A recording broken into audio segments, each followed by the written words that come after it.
नमस्कार दोस्तों, मेरे चैनल पे आपका स्वागत है। आज ले चलते हैं आपको एक नई कहानी की ओर। कंचन नगर में एक कर्मकांडी पंडित दुर्गेश शर्मा ज्योतिषाचार्य अपना जीवन यापन यजमानों से मिली दान दक्षिणा से ही करता था। पंडित दुर्गेश शर्मा की माता का देहावसान उसी समय हो गया था जब पंडित दुर्गेश शर्मा मात्र 8 वर्ष के थे और चौथी कक्षा में पढ़ते थे। पंडित दुर्गेश शर्मा के पिता श्री रामस्वरूप जी अच्छे ज्योतिषी थे और राज दरबार में अपनी सेवा देते थे। घरवाली की मृत्यु के पश्चात रामस्वरूप जी का मानसिक संतुलन कुछ गड़बड़ा जाने पर भी विचलित नहीं हुए, बल्कि उन्होंने अपने बेटे दुर्गेश को चुना और लोगों के सुझाव और दबावों के दरकिनार करते हुए दूसरी शादी की बातों को सिरे से निकाल दिया। अब रामस्वरूप जी ने दरबार जाना बंद करके दुर्गेश की परवरिश पर अपना ध्यान लगा दिया। दुर्गेश को एक संस्कृत स्कूल में दाखिल करा दिया। धीरे धीरे रामस्वरूप जी ने अपना ज्योतिषी का कार्य अपने घर से ही शुरू कर दिया। साथ ही दुर्गेश को भी कर्मकांड, हवन पूजा विधि के अलावा हस्तरेखा, भाग्य रेखा और अंक ज्योतिष की शिक्षा भी घर पर ही देते रहे। मैट्रिक करने तक दुर्गेश को रामस्वरूप जी ने अच्छे से पारंगत कर दिया और अपने साथ काम करवाने लगे। अब रामस्वरूप जी का जीवन अच्छे से कट रहा था। वे अब दुर्गेश की शादी के लिए एक सुशील कन्या की खोज कर रहे थे, लेकिन होता वही है जो विधि को मंजूर होता है। एक दिन काम से घर आते समय रामस्वरूप जी की दुर्घटना में मृत्यु हो गई। अब दुर्गेश पूरी तरह से टूट चुका था। माँ को बचपन में खो चुका था और अब पिता का साया भी सर से उठ गया। लेकिन पड़ोसियों ने दुर्गेश को समझाने में कोई कसर नहीं छोड़ी। धीरे धीरे दुर्गेश अपने दुख को भूलने लगा और अपने काम पर ध्यान देने लगा। सुबह खाना बनाकर खाता, फिर काम पर जाता। शाम को वापसी के बाद आराम भी नहीं कर पाता। आते ही खाना बनाने की जुगाड़ में लग जाता। मोहल्ले वालों ने अपने प्रयासों से दुर्गेश की शादी एक गरीब ब्राह्मण कन्या से करवा दी। अब दुर्गेश खुश था। सुबह शाम बना हुआ खाना मिलता। उसकी पत्नी का नाम राज रानी था। राज रानी गरीब घर की जरूर थी, लेकिन वह कार्य में दक्ष होने के साथ साथ सामाजिक प्रवृत्ति की थी। उसके बर्ताव से सभी पड़ोसी खुश थे। कुछ समय बाद उसने एक बालक को जन्म दिया। वह बालक बहुत ही स्वस्थ और अत्यंत सुंदर था। दुर्गेश ने एक नए कपड़े में उसे लपेटा और घर से निकल पड़ा। कुछ समय उपरांत वह गंगा पर पहुंच गया। दुर्गेश ने उस बच्चे को अपने दोनों हाथ में लेकर गंगा में 3 डुबकी लगाई। फिर दुर्गेश उसके सीधे कान में कोई मंत्र पढ़कर फूंक मारी तो लड़के से दुर्गेश की बात होने लगी। दुर्गेश ने उस बच्चे से पूछा, बताओ, आप मेरे कर्जदार हो या मैं आपका कर्जदार हूँ, और कितना? बच्चे ने कहा, मेरे 50 रुपए आपके ऊपर हैं, आपने दिए नहीं थे। आपके बच्चे ने भी आपका कर्ज नहीं चुकाया था।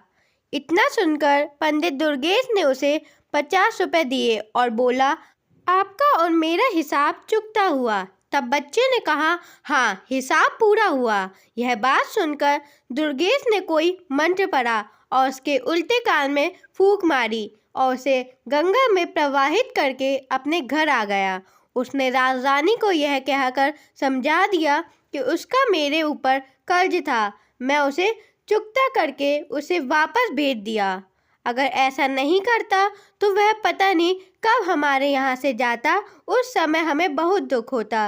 राजरानी अपने पति दुर्गेश की बातों से पूर्णतः संतुष्ट थी। 2 वर्ष बाद राजरानी ने दोबारा एक पुत्र को जन्म दिया तो दुर्गेश ने उसके साथ भी वही करना शुरू कर दिया। बच्चे को एक सफ़ेद कपड़े में लेकर चल पड़ा गंगा किनारे घाट पर। वहां पहुंच गंगा में घुसा और बच्चे को गंगा जल में 3 डुबकी लगवाकर उसके सीधे कान में फूंक मारी। जब बच्चे से बात की और पूछा, हाँ भाई, हम गंगा मैया के अंदर हैं, तुम मुझे यह बताओ, मैं आपका कर्जदार हूँ या आप मेरे कर्जदार हैं, और कितने का? तब बच्चे ने कहा, आपका मेरे ऊपर 100 रुपए का कर्ज बकाया था। तब दुर्गेश ने उससे कहा, देखो भाई, हम गंगा जी में खड़े हैं और वचन देते हैं, आज हमने आपको अपने कर्ज से मुक्त किया। मेरा और आपका सब हिसाब बराबर। ठीक है, बच्चे ने कहा, जब आप वचन दे रहे हैं तब ठीक ही है। इतना सुन दुर्गेश ने उसके उल्टे कान में फूंक मारी और बच्चे को पूर्व अवस्था में करके गंगा जी में ही प्रवाहित कर दिया। यह सब करके वापस अपने घर पहुंचा और अपनी पत्नी राजरानी से बोला, मुझे खाली हाथ देख बच्चे के बारे में जानने की आपकी इच्छा होगी तो सुनो। उस पर हमारे 100 रुपये कर्ज थे। हमने उसे गंगा पर वचन दे दिया, उसे कर्ज मुक्त कर दिया। हम नहीं चाहते आगे चलकर वो हमें तरफा कर जाए। राजरानी ने पूछा, ऐसा कैसे? दुर्गेश ने कहा, जब से तुम मेरे घर में आई हो तुमने देखा ही है, पंडिताई करके जो कुछ हमें मिलता है उसमें बचत नाम मात्र ही होती है, पर होती तो है। सो वह हमारे 100 रुपये जल्द ही चुकाकर हमें रुला जाता और हम आजीवन उसी दुख में जीते। अब जब हमने उसे कर्ज मुक्त करके भेज दिया और अभी मोह भी नहीं तो दुख कैसा।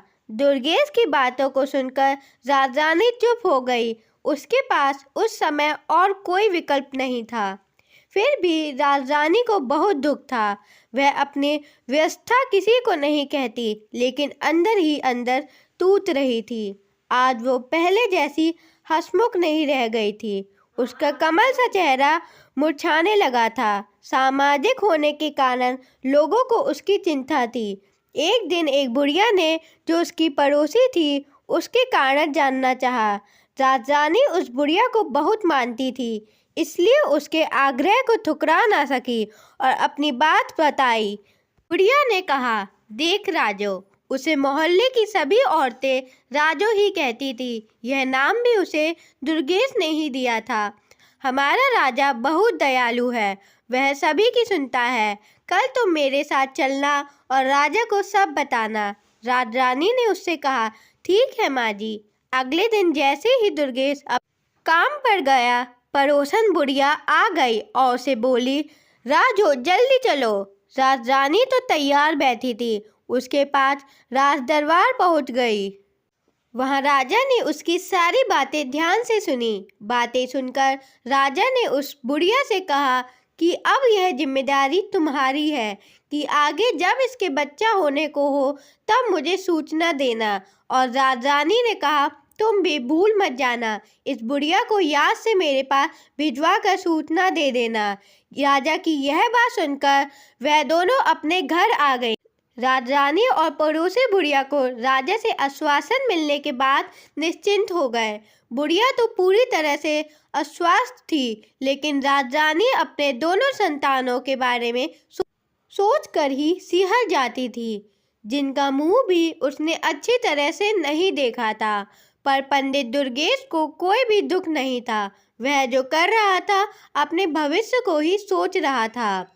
दुर्गेश ने अपने असीमित प्यार और स्नेह से राजरानी को महान दुख से उबार लिया था।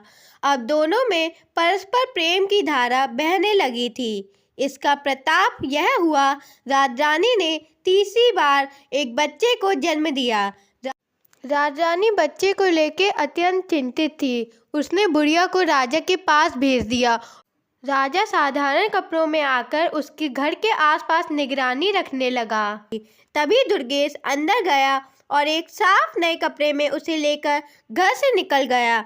जब राजा ने दुर्गेश को बाहर निकलते देखा तो राजा उसके पीछे पीछे एक निश्चित दूरी बनाए चलता रहा। कुछ समय बाद दुर्गेश गंगा तट पर पहुंच गया। बच्चे को लेकर वो गंगा में घुस गया और कमर तक जल में जाकर रुक गया। अब दुर्गेश ने बच्चे को 3 डुबकी लगाई और उसके सीधे कान में कोई मंत्र फूंक दिया। अब बच्चा बात करने में सक्षम था। तब दुर्गेश ने उससे पूछा, बताओ, मेरा कर्ज आपके ऊपर है या आपका कर्ज मेरे ऊपर है, और कितना? बच्चे ने कहा, आपका मेरे ऊपर 5000 रुपया कर्ज था, जिसे मेरे बच्चे ने अभी तक चुकाया नहीं किया है। दुर्गेश ने अपनी तसल्ली के लिए पूर्णतः बच्चे से कहा, देख लो, हम गंगा में खड़े हैं, सच सच बताना, नहीं तो गंगा पाप लगेगा। यह सुनकर बच्चे ने कहा, मैं सच कह रहा हूँ, मेरे ऊपर आपके 5,000 रुपए कर्ज हैं। दुर्गेश ने अब बच्चे के उल्टे कान में मंत्र फूका। बच्चा अपने असली रूप में आकर रोने लगा। राजा दूर से यह सब देख रहा था। अब दुर्गेश ने बच्चे को गंगा में डुबकी लगाना शुरू कर दिया। राजा कुछ करता इससे पहले दुर्गेश ने 3 डुबकी पूरा करके कपड़े में लेकर जल से बाहर किनारे पर आ गया। गंगा को नमन कर बाहर आ गया। अब दुर्गेश बच्चे को लेकर अपने घर की तरफ चल दिया। राजा के मन में अब यह जानने की उत्सुकता बढ़ी कि आखिर इसने पहले दोनों बच्चे को गंगा में प्रवाहित क्यों किया। अतः राजा ने अपनी असली रूप में आकर दुर्गेश को रोक लिया। दुर्गेश राजा को देख उसको सलामी दी। राजा ने दुर्गेश से पूछा, यह बताओ, तुमने अपने पहले दोनों बच्चों को गंगा में प्रवाहित क्यों किया? दुर्गेश ने कहा, महाराज, आप इस बात को अच्छी तरह जानते हैं कि एक पंडित को पंडिताई में क्या मिलता है।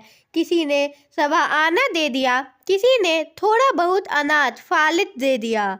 कुछ मिलाकर पेट पूजा ही तो हो पाती है, पैसे बचाना तो दूर की बात है। इसलिए मैंने अपनी विद्या से उन दोनों बच्चों से पूछ लिया कि उन पर मेरा कर्ज है या उनका मुझ पर। तब पहले का कुछ मेरे ऊपर तथा दूसरे पर कुछ मेरा था, पर वो इतना था कि वे दोनों ही हमें छोड़कर चले जाते।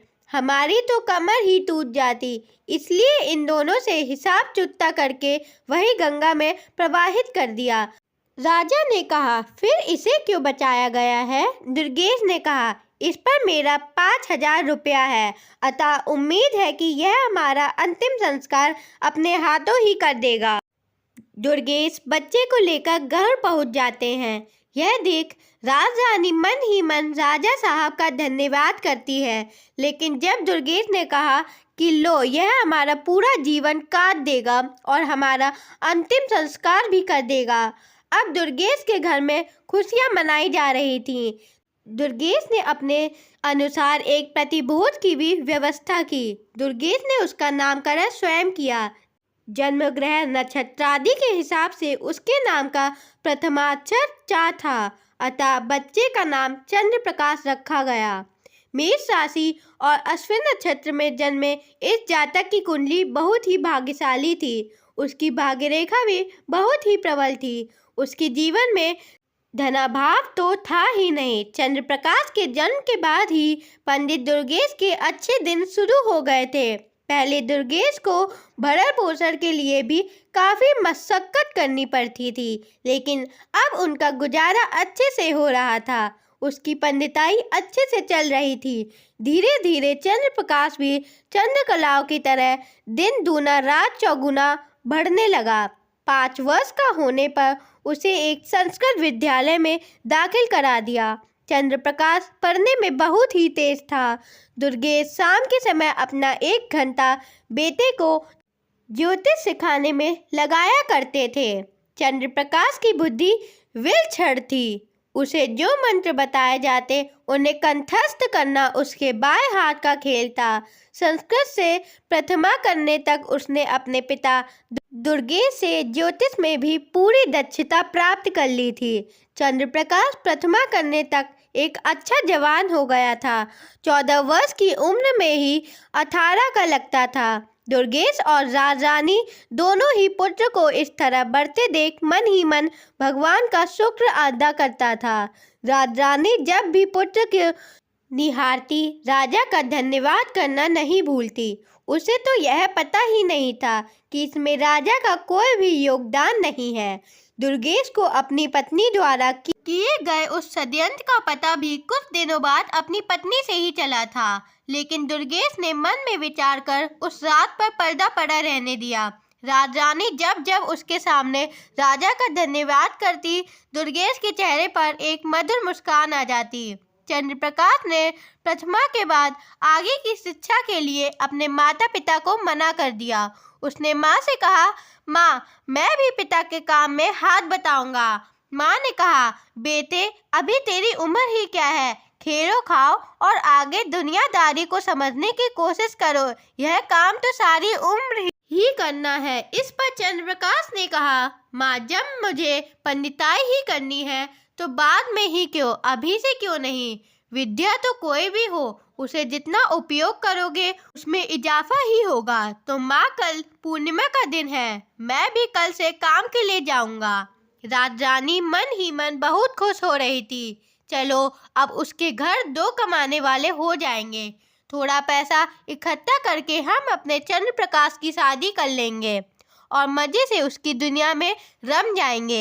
ऐसा विचार कर और मन में सोच कर सो गई कि चलो सुबह जल्दी उठकर दोनों को खाना भी बनाना है, कल दोनों ही काम पर जाएंगे।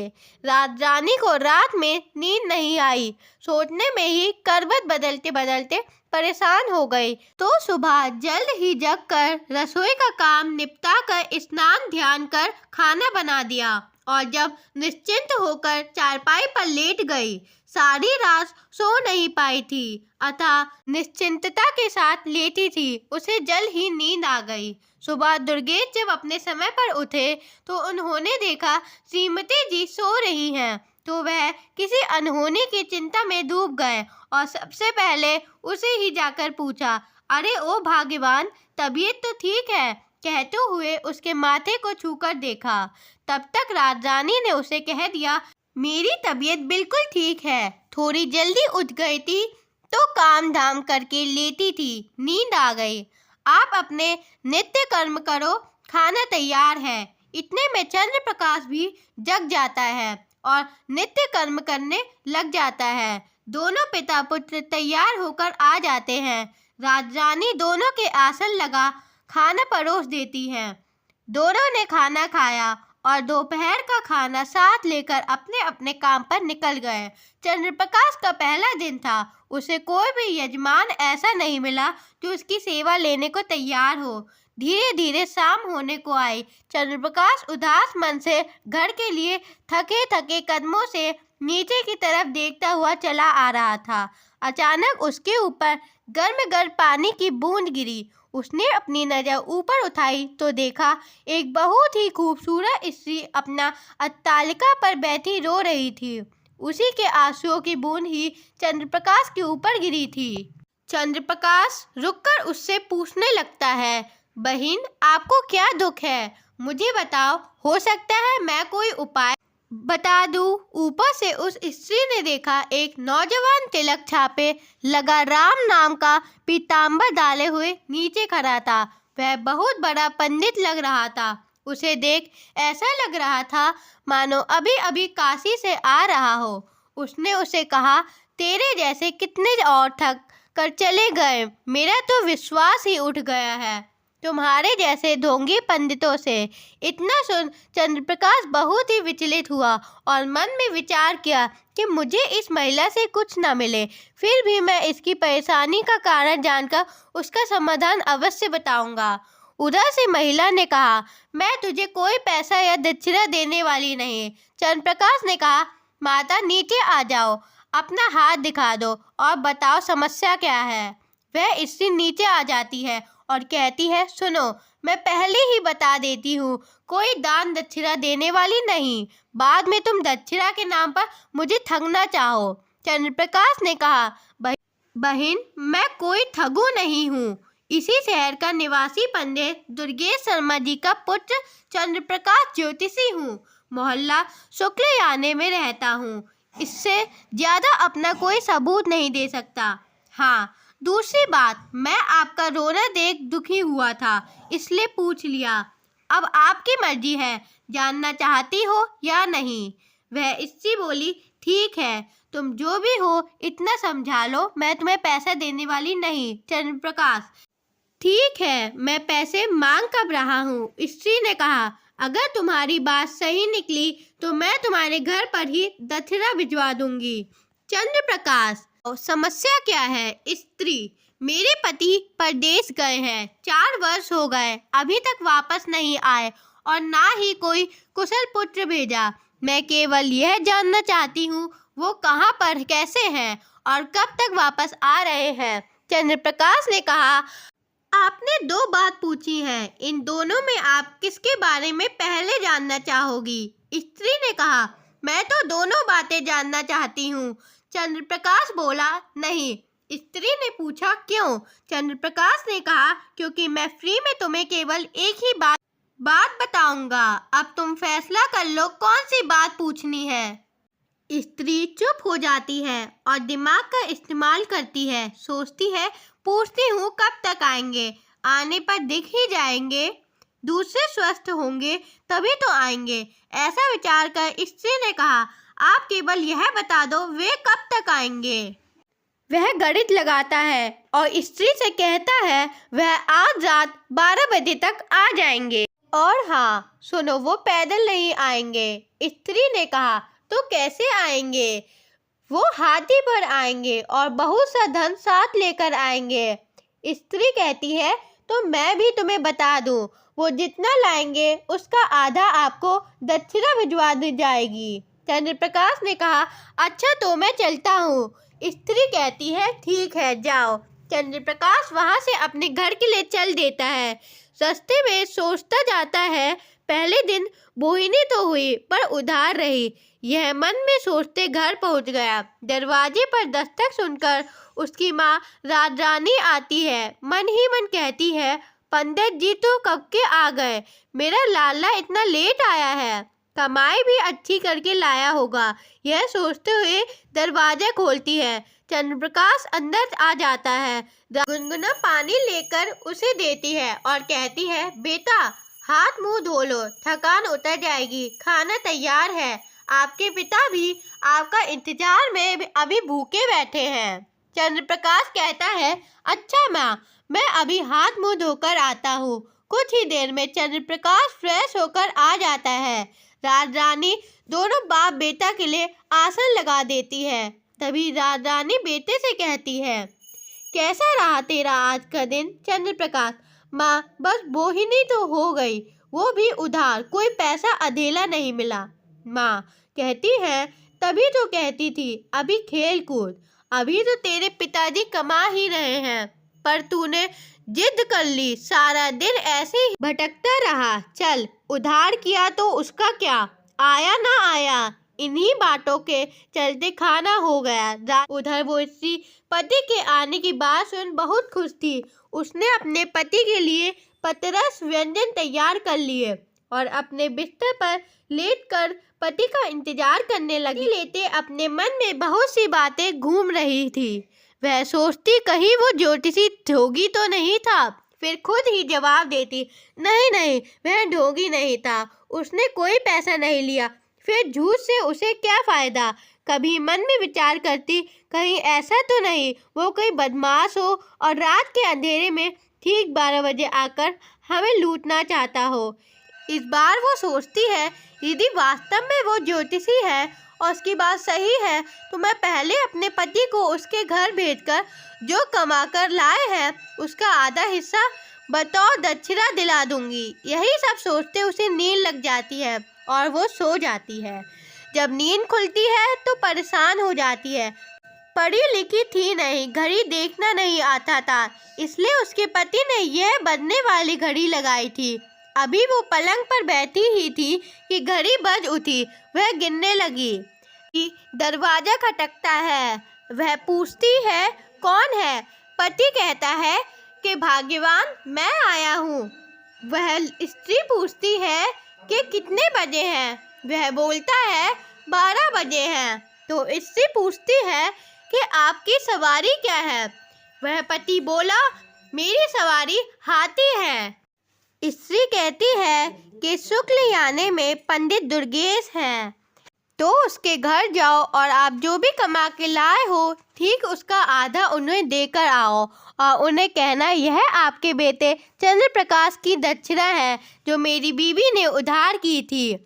अभी रात में क्या फ़ायदा, सुबह दे आऊँगा।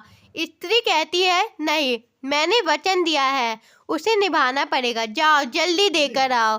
वह दुर्गेश के घर पहुंचता है। वहां राजरानी दरवाजा खोलती है और कहती है, किससे काम है, सुबह आना। तब उसका पति बोला, आपके बेटे की दक्षिणा उधार थी, वो ले लो। कोई थाली या परात ले आओ। पंडिताइन परात लाकर आती है। वह एक थैली मुद्रा गिरा देता है और यह कहकर कि दक्षिणा जो उधार थी। पंडिताइन सारी बात अपने पति दुर्गेश को बताती है। दुर्गेश कहता है कि कितना कमाल आया। तब पंडिताइन ने बताया कि यह नीचे परात में रखी मुद्रा दिखाई। दुर्गेश बैठे के बैठे रह गए। उन्होंने पंडिताइन से कहा, मैं गलत था पर मेरी विद्या सही थी। जा चंद्रप्रकाश को देख, वो जीवित है या नहीं। पंडिताइन आंखें निकालकर देखने लगी। दुर्गेश ने कहा, आंखें मत निकाल, उसे देख, उसने अपना पूर्व जन्म का कर्जा सूद सहित आधा कर दिया है। पंडिताइन लड़के के कमरे में जाकर देखती है और जोर जोर से रोने लगती है। वह अपने पूर्व जन्म का कर्जा उतार कर जा चुका था।